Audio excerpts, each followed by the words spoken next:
June 1st, bright sunny day. My name is Maddox Gervase, and I will be leading our program today. The program is titled, Are You an Optimist? That's funny. Are you an Omnist? Now, that's a new word to a lot of people, but for a Unitarian, it shouldn't be too difficult to understand. Okay, so greetings and blessings, everyone. This program is by Reverend Anthony John of Sedona Church. I welcome you to this holy and sacred place. It is a pleasure and indeed an honor to be able to share this time and space with you. Today's message asks a question. Are you an Omnist? So what is an Omnist, you might ask? Which is exactly what happened to me as I began my journey of discovery of Omnism. And I've been intrigued by it ever since. The story begins one day as I was doing research on one of my favorite musicians, if not my favorite musician, the late, great John Coltrane. You know, many times during my ministerial career, when I am speaking someplace, sooner or later the question comes up, so when did your journey begin? So when I ponder that question, I often land back to the early 1970s during my college years. We were tearing up campus and handing class history and more truth telling. Now at that time, I may not have had a clue about what spirit was, creator, or what God was. But at the same time, the same is true today when I say I know for sure there is more to this than this. And that's what John Coltrane's Love Supreme did for me. So let's define what is an Omnist and what is Omnism. Omnism is not a religion. It is akin to spirituality, we might say, like indigenous spirituality, which I find so fascinating and soul-fulfilling. On the personal level, there is no church, no sacred text in regards to belief systems or the belief in general. When we do the Google thing and see what the Oxford Dictionary has to say, it defines an Omnist as a person who believes in all faiths and creeds. A person who believes in a single transcendent purpose of uniting all things or all people. So in today's use of the word Omnism, we kind of modify it a little bit more of the belief in all religions. That's what it used to say. Now we might say it is akin to an acceptance of all religions. If you look, the dictionary goes on a little further, saying an Omnist believes in a single transcendent purpose of cause uniting all things with people. But that is not necessarily the conclusion of all those who describe themselves as Omnists. Some Omnists interpret that to mean that all religious elements have religious elements of a common truth. Omnism stands in direct opposition to a dogma. That may ring a bell for some of us. And Omnists are open to the potential of truth from all religions. Are you in agreement with some of these things? Or maybe in alignment with some other parts of that? Also, like modern physics, for those of us who think that spirit and science are closer than what we might imagine. But that's for another day. So, like modern physics, Omnism does not mean that there is a single purpose or cause that unites all or unites everything. There could be an infinite number of possibilities to our reality. I'd like to say, here's where an kisses existentialism on the forehead in what it recognizes, possibility that your own or my consciousness is a power of force that plays a significant role in determining. And maybe that there's There is not even a divine influence. So in this regard, we also have to take into account that omnism may appear to be a form of theology, as it neither supports nor opposes particular beliefs about God or creation or creator. So can you have it both ways? I say, why not? How does this idea sit with you, or is this where you might draw a line? Or maybe put an asterisk. Squirrel. I need to digress and put an asterisk right here, if I may.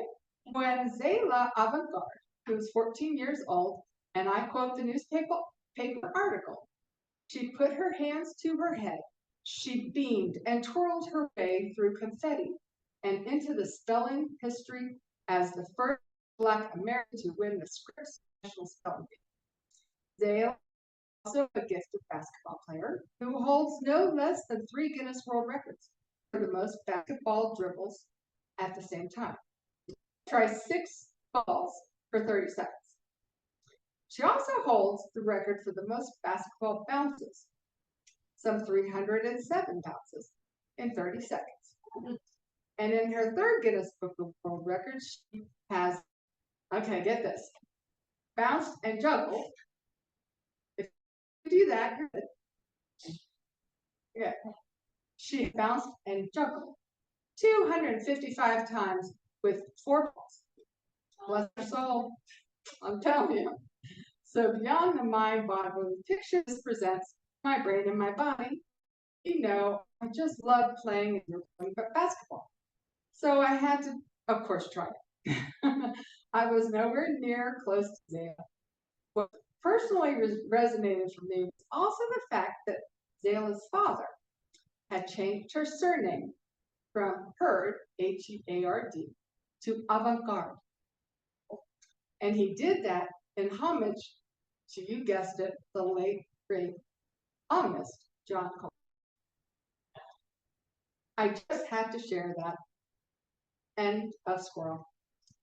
And like our earlier statement said, we don't ask what you believe, but we do expect you to act with dignity of a human being. So again, many omnists that have truth, but that no one religion offers all.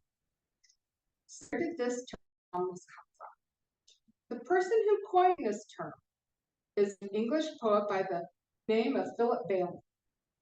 He first used the term omnist in his poem entitled Festus, which was published in 1839. To sum up, the poem talks about humans' relationship with God and God's relationship with humanity. Or in those days, he said man, instead of politically correct and all that. He goes on and ends it by saying, I am an omnist and believe in all religions. Philip Bailey was a spasmodic poet. What is a spasmodic poet? I'm going to invite you to look that up for yourself. there's a whole school of poetry and spasmodic poets. But I found that fascinating and interesting that there were quite a few admirers of Philip Bailey and the poem Festus. Particularly, they include Lord Tennyson and even Henry Wadsworth Longfellow, who imitated Festus in his poem, The Golden Legend, which he published in 1851. Margaret Fuller also enthusiastic of the Festus work. Some of you may know that I am a lover of poetry. I especially like works of Langston Hughes and the poet Hafiz. I don't know if I'm saying it right. There we go. You know, I find myself drawn to Hafiz and Rumi, but for some reason I cannot remember the words to Rumi. But Hafiz's words sit in my brain. In an interview with Coltrane in the 1960s, he asked who was his favorite poet. Yep, you guessed it, Hafiz. And all the poems he said, his favorite line was, cast all your votes for dancing. Let us do that right now. So cast all your votes for dancing and deep. Mr. Watts gives us something to contemplate. Well, he said, a poet is someone who can pour light into a cup and raise it to, I'm going to reread that. A poet is someone who can pour light into a cup and raise it to quench your holy mouth. Something to think about. So fast forward into today. Some of our modern day omnists that you may know include the actress Ellen Bernstein, Chris Martin, the lead singer of the band Coldplay, and aforementioned, of course, John Coltrane. Ellen Bernstein, who affiliates with all religions, has stated that she is a spirit opening of the truth in all religions.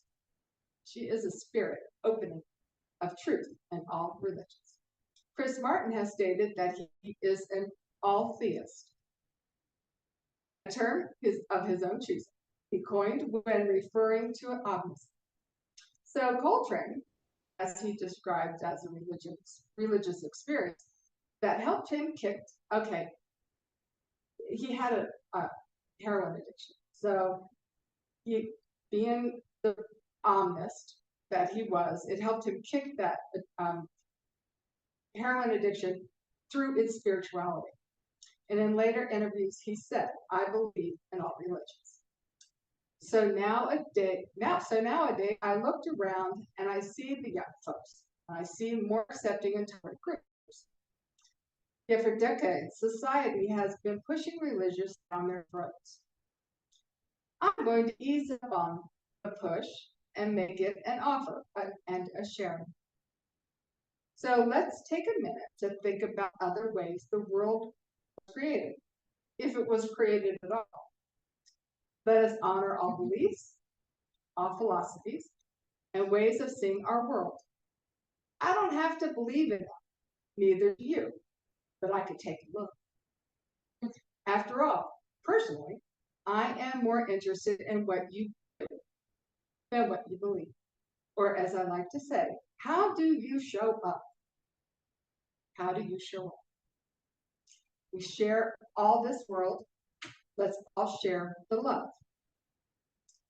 May it be so. Blessed be, and amen. My closing words are from Moments on High Resolve by the Reverend Dr. Howard Thurman. In the quietness of this place, surrounded by the all-pervading presence of God, my heart whispers, keep fresh before me the moments of my high resolve, that in fair weather or in foul, in good times or in tempest, in the days when the darkness and the foe are nameless or familiar, I may not forget that to which my life is committed.